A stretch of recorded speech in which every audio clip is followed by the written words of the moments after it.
Bismillahirrahmanirrahim. Assalamualaikum warahmatullahi wabarakatuh. Alhamdulillahi nahmaduhu wa nasta'inuhu wa nastaghfiruh wa na'udzu billahi min sururi anfusina wa min sayyiati a'malina may yahdihillahu fala mudhillalah wa may yudlillahu fala hadiyalah. Asyhadu an la ilaha illallah wahdahu la syarikalah wa asyhadu anna Muhammadan abduhu wa rasuluh. Allahumma salli wa sallim ala Sayyidina Muhammad wa ala ali Sayyidina Muhammad. Amma ba'du. Puji syukur kita kehadirat Allah Subhanahu wa ta'ala. Pada kesempatan ini kita telah diberikan nikmat dan karunia-Nya sehingga kita pada kesempatan ini dapat melaksanakan ibadah puasa selama bulan Ramadan. Salawat dan salam semoga tetap ke arwah junjungan alam, yakni Nabi besar kita Muhammad sallallahu alaihi wasallam. Karena dengan perjuangan beliau kita dapat merasakan nikmatnya iman dan Islam pada saat ini. Salawatnya yang berbunyi Allahumma salli wa sallim ala Sayyidina Muhammad wa ala ali Sayyidina Muhammad. Hadirin wal hadirat yang dirahmati oleh Allah Subhanahu wa ta'ala.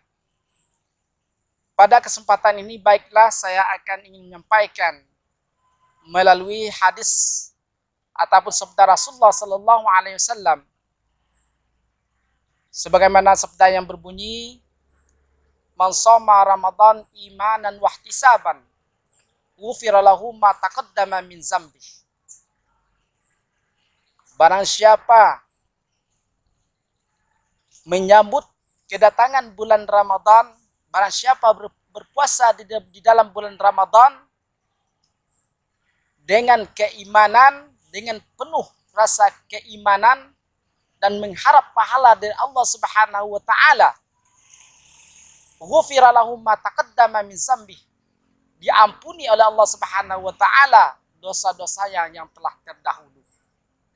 Hadirin wal hadirat yang dirahmati oleh Allah Subhanahu wa taala. Sesuai dengan sabda Rasulullah sallallahu alaihi wasallam, barang siapa yang berpuasa di bulan Ramadan selama sebulan Ramadan dengan penuh keimanan, rasa iman kita kepada Allah Subhanahu wa taala bukan karena apa-apa, bukan karena yang lain dan selain dari Allah Subhanahu wa taala, dan juga mengharap ridhonya Allah Subhanahu wa taala dan mengharap pahalanya dari Allah Subhanahu wa taala. Ya. Ghufira lahu ma taqaddama min zambi. Diampuni oleh Allah Subhanahu wa taala dosa-dosa kita yang telah lalu. Betapa beruntungnya bagi orang-orang yang berpuasa di bulan Ramadan. Tetapi sebaliknya, betapa ruginya orang-orang yang tidak melaksanakan puasa selama bulan Ramadan. Karena puasa bulan Ramadan ini adalah bulan yang penuh berkah. Puasa bulan Ramadan ini adalah bulan yang penuh maghfirah dan keampunannya Allah Subhanahu wa taala. Bulan Ramadan ini adalah bulan fitrahnya kita, supaya kita kembali fitrah kita ke jalan Allah Subhanahu wa taala, memperbaiki diri, mensucikan diri kita dari hal-hal yang tidak baik, sehingga selama bulan Ramadan kita dapat melakukan ibadah kita sebagai ajang latihan, ajang pendidikan untuk melatih diri kita bersifat sabar, untuk melatih diri kita bersifat dermawan, bersifat sosial. Dengan adanya bulan Ramadan inilah kita dapat mana yang baik dan mana yang buruk. Kita akan merasakan dengan adanya bulan Ramadan, kita akan merasakan betapa saudara-saudara kita yang sangat lapar dan dahaga, seperti saudara kita yang di tempat tempat yang lain. Di bulan Ramadan, orang kaya, orang miskin, orang yang berharta, orang yang mempunyai jabatan dan sebagainya, semuanya akan merasakan itu lapar dan dahaga. Dengan adanya bulan Ramadan inilah sesuatu pendidikan yang bisa menginsapkan kita ke jalan Allah Subhanahu wa taala. Hadirin wal hadirat yang dirahmati oleh Allah Subhanahu wa taala. Jadi puasa ini adalah yang pertama kali mengajarkan kita bersifat sabar. Bersabar dalam menghadapi semua hal-hal yang membatalkan puasa. Sabar menghadapi semua yang merusakkan pahala puasa kita. Dengan adanya puasa ini, kita mampu menahan diri. Pertama adalah hawa nafsu kita. Sebagaimana sabda Rasulullah sallallahu alaihi wasallam, "Iza jaa Ramadan, futihat abwabul jannah wa ghulliqat abwabun nar wa suffidatis syayatin." Apabila datang bulan Ramadan, maka semua pintu surga dibuka oleh Allah Subhanahu wa taala. Dengan arti kata, orang-orang yang beramal ibadah sebulan Ramadan dengan penuh keimanan dan mengharap ridhonya Allah Subhanahu wa taala, maka Allah akan menyediakan surganya Allah Subhanahu wa taala. Kemudian seluruh syaitan itu dibelenggu, dikurung, dikunci dan tidak dilepaskan. Itu menandakan bahwa kita bebas untuk melaksanakan kebaikan selama bulan Ramadan.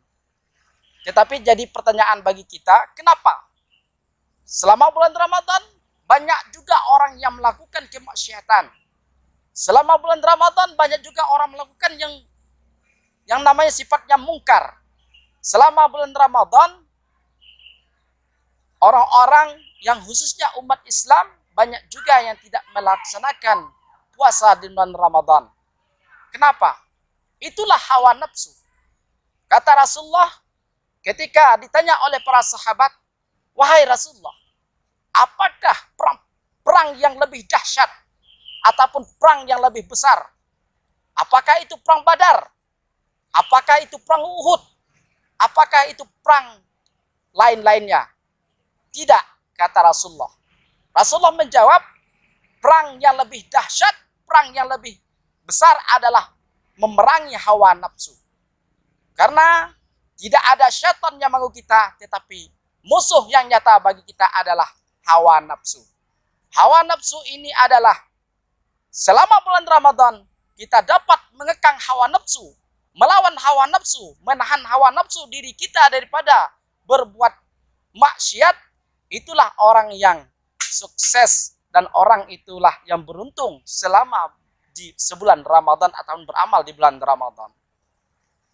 Kemudian sabar. Dan juga puasa itu melatih kita daripada sifat sabar. Kalau sabar itu menurut firman Allah Subhanahu wa taala, as-sabru ya. As-sabru minal iman. Ya, inna ma'as sabirin. Ya, sesungguhnya Allah itu beserta orang-orang yang sabar. Kalau sabar itu hadirin tidak ada kipas angin balasannya. Tapi sabar itu adalah sangat besar pahalanya dan balasannya dari Allah Subhanahu wa taala. Makanya kita ini ya tidak banyak orang yang sanggup bersifat sabar, karena sabar ini adalah suatu ujian yang besar dari Allah Subhanahu wa taala. Akan diuji keimanannya dirinya selama dia sebulan Ramadan. Setelah dia selesai selama bulan Ramadan nanti, maka dia disebut dalam firman Allah Subhanahu wa taala, la'allakum tattaqun, supaya kita semua menjadi orang-orang yang bertakwa. Itulah intinya. Jadi puasa ini adalah ajang latihan, ajang pendidikan selama sebulan Ramadan, bisa kita membawa ke bulan-bulan yang lain seperti apa amal ibadah kita selama bulan Ramadan. Mungkin ini yang dapat saya sampaikan. Kalau memang ada salahnya, itu memang kesalahan dari saya sendiri. Kalau ada benarnya, semata-mata dari Allah Subhanahu wa taala. Wabillahi taufiq wal hidayah. Wassalamualaikum warahmatullahi wabarakatuh.